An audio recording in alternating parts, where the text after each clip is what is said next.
Good afternoon. As you saw, the President just wrapped up a meeting in the Oval Office with 4 families from different parts of the country. They're veterans, small business owners, workers, moms, dads, and students. And they all had one thing in common. The President's plan to cut taxes and reform our broken tax code will help them thrive and build a better life and a better future for themselves and their children. This event was an important reminder that while Washington focuses on the politics of the day, the President is focused on the forgotten men and women around our nation. These are the families who deserve a tax cut for Christmas, and that's exactly what we're going to deliver. Looking ahead, the President will visit Mississippi on Saturday, where they are celebrating the state's bicentennial 200 years of statehood. To mark the occasion, the President will participate in the grand openings of the Museum of Mississippi History and the Mississippi Civil Rights Museum.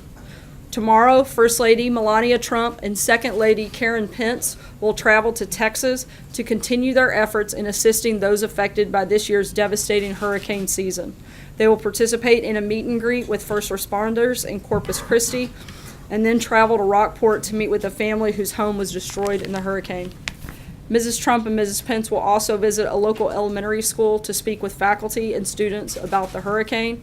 And their last stop will be at a local food bank to meet with volunteers and help sort boxes for donations. Finally, I know there have been a lot of questions surrounding the President's decision on Jerusalem.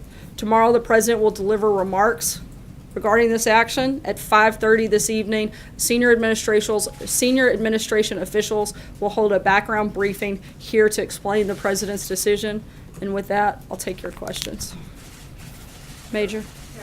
Sarah, one issue that you may have seen this morning is the White House or the President at any level considering creating a global or regional spy network that would circumvent the U.S. intelligence apparatus and serve the President outside of the normal and legally defined intelligence gathering mechanisms? I'm not aware of any plans for something of that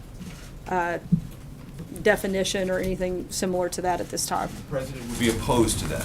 I haven't had that conversation with him, but I'm not aware of any plans for anything like that moving forward. Your official has been briefed on that idea, or has been discussed at any level in this administration? I haven't done a full survey of every member of the administration, but I can tell you as of right now, that's not something that's currently being planned and not something that I'm aware is moving forward in any capacity. Again, I'm not going to answer every hypothetical for every single member. Did some random person off the street come in and say something? I don't know, Major. I'm sorry? The President might consider. Again, I haven't asked him, but it's not something that's currently in the works. John? World leaders have spoken out, Sarah, in the last 24 hours about the possible move of the U.S. Embassy from Tel Aviv to Jerusalem. Mahmoud Abbas says that it would have grave consequences for peace and stability in the region. King Abdullah said much the same thing. Saudi Arabia, at least publicly, is saying the same thing, though I'm told privately they're saying something different than that. French President Macron said that he thought it was a bad idea. In the face of all of that, would the President ignore that advice from world leaders and go ahead and make the move at this time? I'm not going to get ahead of the President's remarks that he'll make tomorrow.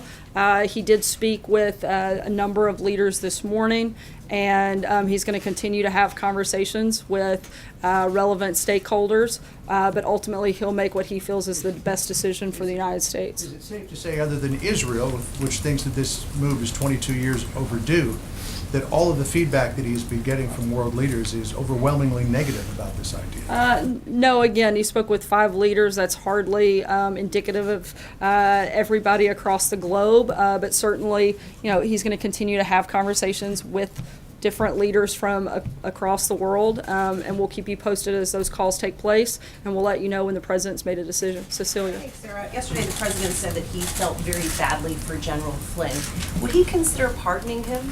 I'm not aware of that has come up or any process or decision on that front. So that's, you haven't talked to him about it, or? No, I haven't asked. I consider it? haven't asked the President whether or not he would do that. You have not.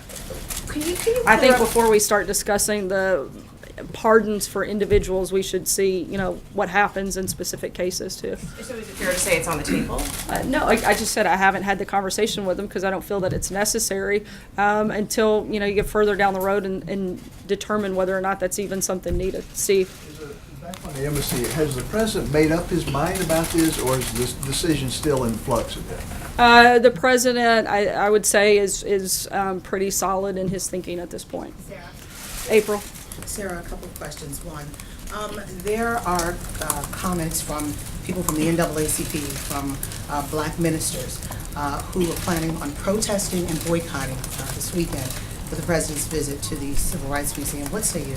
I think that would be honestly very sad. I think this is something that should bring the country together to celebrate the opening of this museum and highlighting civil rights movement and the progress that we've made. And I would hope that those individuals would join in that celebration instead of protesting it. However, they have every right to protest it. Jordan? It's an insult that he's coming as we've had issues of Charlottesville, the back and forth. The president couldn't get his statement straight on Charlottesville. I think he got his statement very clear when he condemned all forms of racism, bigotry, and violence. There's no gray area there, and I think he made it very clear what his position is. Jordan? Thanks, Sarah. Did the president know that Michael Flynn lied to the FBI at the time that he fired him in February? Look, the president knew that he lied to the vice president, and that was the reason for his firing. Matthew? I have a follow-up. So your predecessor said on June 6th, it's the president of the United States, so they're considered official statements by the president of the United States in regards to his tweet. In regards to his tweets, does that standard still apply to the president's tweets? It does, and I know that you're probably referencing the tweet that was written by the president's attorney, and he's since clarified that, and I would refer you back to the attorney's clarification on that. Matthew? Thanks, Sarah. The White House originally said that if the accusations against Roy Moore were true, then Moore should step aside. I'm wondering how the president reached the conclusion that all of Moore's accusers, including those who have put forward evidence, are lying. Didn't say they were lying. The president's position hasn't changed, still finds those concerning. But as we've also said, the president feels that he would rather have a person that supports his agenda versus somebody who opposes his agenda every step of the way. And until the rest of that process plays out, you have a choice between two individuals, and the president's chosen to support Moore. Even if that person who would support his agenda has done what Roy Moore's accusers have said he's done? Again, we've said that the allegations are concerning, and if true, he should step aside, but we don't have a way to validate that, and that's something for the people of Alabama to decide, which we've also said, and we maintain that, and ultimately it will come down to the people of Alabama to make that decision. David? Yeah, Sarah, can you tell me a little bit about the process and timing as how the president got to the potential Jerusalem announcement tomorrow? Can you have somewhat of a backstory on that to the degree that you can at this point? I can tell you that it was a very thoughtful interagency process. In terms of specifics, that's something that will be addressed in greater detail later this evening at the background briefing, and then further by the president in his remarks tomorrow. Just a quick follow-up, and evangelicals' role in this, how crucial has that been in terms of the Faith Advisory Council? Look, the president wanted to make the decision that was the best decision for the United States, and I'm not going to get ahead of anything beyond the events later today and tomorrow. John? Thanks a lot, sir. I have a question for you about the special counsel's office. Does the president believe that special counsel Robert Mueller or anybody on his staff is biased in any way against the president? I think we've seen some reports that certainly cause a great deal of concern, and we hope that those are fully looked at and investigated. Blake? Just a follow-up for you, if I may, Sarah. I think it was about 5 or 6 weeks ago that you indicated from that podium on a few occasions that you believe, the White House believes, that Mr. Mueller's investigation will be wrapping up shortly. Since that time, we've seen that a very high-level aide to the president, former aide to the president, the former national security advisor, has entered a plea deal with the special counsel's office. Do you still believe that this investigation is wrapping up soon? We do, and I'd refer you to the comments that were made by Ty Cobb, where he indicated as such over the last few days. Blake? Sarah, thank you. Let me ask you 2 questions on so-called red lines. if Robert Mueller ends up looking into the president's finances, or if he has already looked into the president's finances, does this White House believe that is a red line, and if so, why? Look, I think it's important to note, and hopefully you guys have seen this statement that Jay Sekulow, a member of the president's legal team, has put out within the last hour, that they confirmed that the news reports that the special counsel had subpoenaed financial records relating to the president are completely false. No subpoena has been issued or received. We've confirmed this with the bank and other sources. I think that this is another example of the media going too far too fast, and we don't see it going in that direction. Let me ask you the second red line. This White House has consistently said there are 2 red lines on tax reform, middle class relief, and then a 20% corporate rate. But the president over the weekend seemed to suggest that he would be amenable for a corporate rate up to 22%. Why would he be willing to step over his own red line on that issue? Look, the president said I guess maybe a couple of hours ago that we're firm and we feel strongly about the 20%, and we're very excited about the progress we've made on that front and think that we'll get there on both sides in the House and the Senate. Mike? Sarah? So two quick things. One, does the president believe, as the lawyer from the Solicitor General's office said at the court today, that a baker could put a sign in his window saying, "We don't bake cakes for gay weddings," and that would be legal? I'm sorry, could you say the first part of that question again? My cough kind of drowned you out. So the Solicitor General, the lawyer from the Solicitor General's office for the administration, said today in court, in the Supreme Court, that it would be legal, it would be possible for a baker to put a sign in his window saying, quote, "We don't bake cakes for gay weddings." Does the president agree that that would be okay? The president certainly supports religious liberty, and that's something that he talked about during the campaign, has since upheld since taking office. And that would be, I believe that would include that. Okay. And Catherine? one other question just on Russia, but not one that you would expect. What does the president think of the decision to ban Russian athletes from the Olympics in 2018? I haven't had the ability to speak with him directly about that decision since it was made here earlier today, but I'll certainly be happy to talk to him and follow up with you on that. Catherine? Sarah, House Republican leaders had to push back a vote in a short-term budget bill this week to avert a shutdown. Does the White House think that a shutdown is a possibility? It's always a possibility, but it's certainly not what we hope for.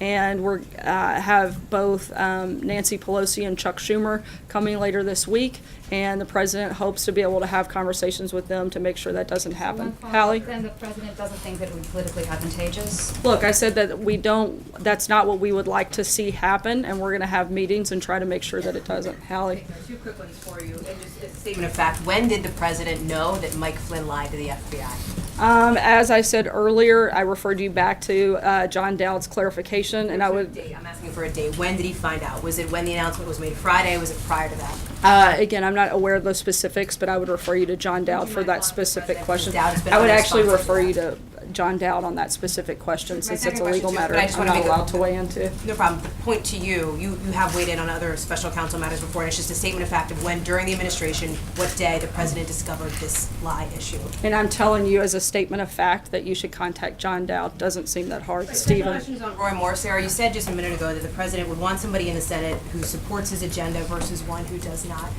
Excuse me, and I just want to clarify here then, is it the White House's position then, sort of formally here, that it is worse to have a Democrat in that Senate seat than somebody who is accused of sexually abusing a teen girl? Look, as I said, we find the allegations to be troubling. And why did the president endorse?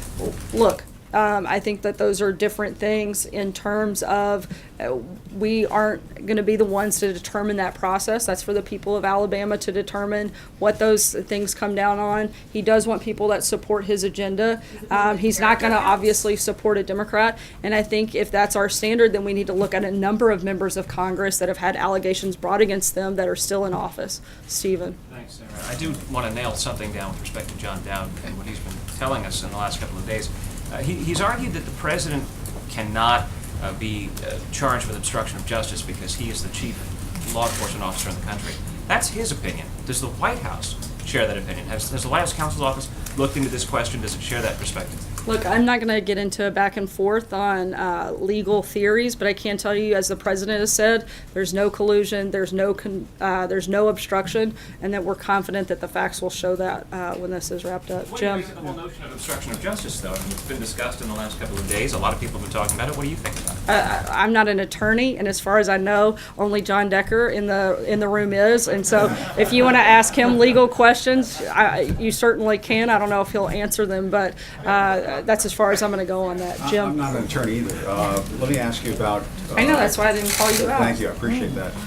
This decision on Jerusalem, is the president concerned that there could be violence as a result of recognizing Jerusalem as the capital of Israel? Has that been looked at by this White House? A number of things have been looked at that have been weighed into the president's decision, but as I said a few minutes ago, I'm not going to get ahead of his remarks, and we'll be certainly happy to address those at a later time. On Roy Moore, just very quickly, the folks got a couple of questions.